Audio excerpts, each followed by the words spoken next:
Welcome to M&M சமையல். நாங்கள் எங்கள் குலதெய்வம் கோயிலுக்கு போகிறோம். எங்கள் குலதெய்வம் கோயில் எங்கே இருக்குன்னா, மணப்பாறைக்கு பக்கத்தில் ஐயர்மலைங்கிற ஊர்.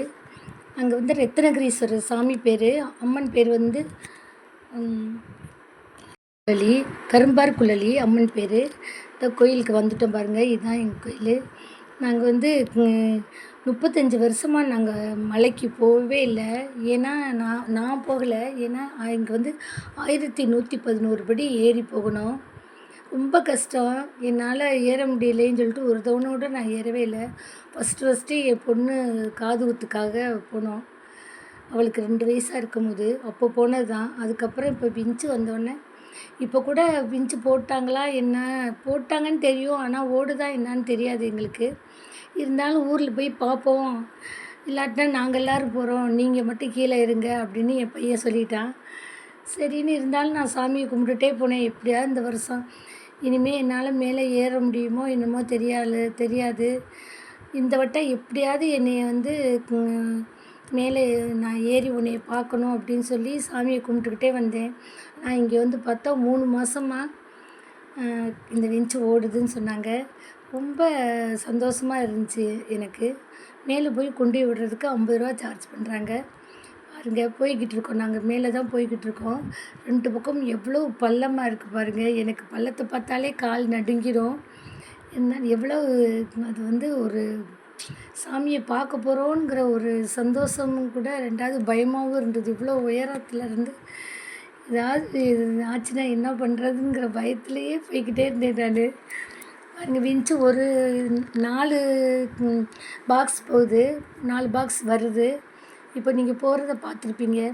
அந்த காலத்தில் வந்து நம்ம முன்னோர்கள் வந்து படியெல்லாம் கட்டுறதுக்கு முன்னாடி யூஸ் பண்ண படியெல்லாம் நம்ம பார்க்கலாம் மேலேருந்து. நம்ம இது வரைக்கும் அந்த மாதிரி வந்து பார்க்கவே முடியாது. ஆனால் இப்போ பாருங்கள், இந்த அவங்க யூஸ் பண்ண படி இதுதான். குட்டி குட்டியாக இருக்குது பாருங்கள். அதை வந்து நம்ம விஞ்சில் போகிறதுனால பார்க்க முடியுது. இல்லாட்டா நம்மளால் இதெல்லாம் பார்க்கவே முடியாது. பாறைகள்லாம் பாருங்கள் எப்படி இருக்குன்னு. பார்க்குறதுக்கே ஒரு மாதிரி ஏதோ சாமியை நேரடியாகவே சிவனை பார்க்க போகிற சந்தோஷம் எனக்கு இருந்தது. அவ்வளோ நல்லா இருந்தது. இத்தனை வருஷமாக என்னால் நடக்க முடியாதுன்னு, மலையில் ஏற முடியாதுங்கிற ஒரே காரணத்துக்காக நான் போகாமல் இருந்தேன். ஏன்னா எனக்கு வந்து கால் நடக்க கூட முடிஞ்சிடும். ஆனால் ஹார்ட் கொஞ்சம் ப்ராப்ளமாக இருக்கிறதுனால என்னால் அவ்வளோ தூரம் என்னால் மேலே ஏற முடியலைன்னு சொல்லிட்டு தான் போகாமல் இருந்தேன். ஆனால் இந்த வட்டம் நான் சாமியை பார்ப்பேன்னு நினச்சி கூட பார்க்கல. ஆனால் போயிட்டேன். பாருங்கள், ஸ்டேஷன் வந்துருச்சு. அவ்வளோதான். ஒரு 5 நிமிஷம் என்ன அப்படி உட்காந்துருக்க முடியலையா? அடிபட்டு ரொம்ப பாவம் உட்காந்துருந்துச்சு. அதுட்டு போய் என்னப்பா அப்படி உட்காந்துருக்க முடியலையா அப்படின்னு கேட்டு அங்கே இருந்தவங்களாம் சிரிச்சிட்டாங்க. ரொம்ப பாவமாக உட்காந்துருந்தது. பாருங்கள், நம்ம கோயிலுக்கு வந்துட்டோம். உள்ள சாமி கும்பிட்டுட்டு, சாமியெல்லாம் ஃபோட்டோ எடுக்க விட மாட்டாங்க. வந்துட்டு திரும்ப கீழே இறங்குறோம் நம்ம. பாருங்கள் எவ்வளோ ஆஞ்சநேயர் இருக்காருன்னு.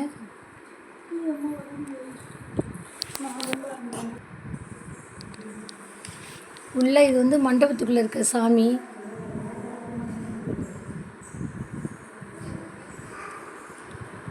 அறுபத்தி 4 நாயன்மார்கள். முந்தி நான் வரும்போது இவ்வளோ சிதிலமடைஞ்சு இல்லை. ஆனால் இப்போ ரொம்ப சிதிலமடைஞ்சு போச்சு கோயில். ஆனால் அதை புதுப்பிக்கிறதுக்காக எல்லா ஏற்பாடும் பண்ணிக்கிட்டு தான் இருக்காங்க. விஞ்சு வந்ததுனால கொஞ்சம் கொஞ்சமாக ஜாமான் மேலே எடுத்துகிட்டு வந்து சரி பண்ணிடுவாங்க. இங்கே கல்வெட்டு இருக்குது பாருங்கள். இந்த கோயில் கட்டினது எல்லாத்துக்குரிய கல்வெட்டும் இருக்கும். இதுதான் அம்மன் சன்னதி, கரும்பார் குழலி. இது வந்து தலைவிருஷம் வேப்ப மரம்.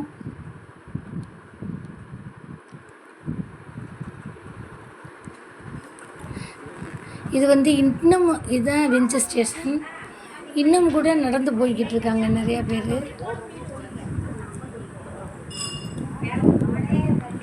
டெய்லி வந்து காவிரியிலேருந்து நீர் கொண்டு வந்தால் சாமிக்கு அபிஷேகம் பண்ணுவாங்க. எங்கள் குலதெய்வம் கோயில் பிடிச்சிருந்துச்சின்னா லைக் பண்ணுங்கள், ஷேர் பண்ணுங்கள், சப்ஸ்கிரைப் பண்ணுங்கள். தேங்க்யூ.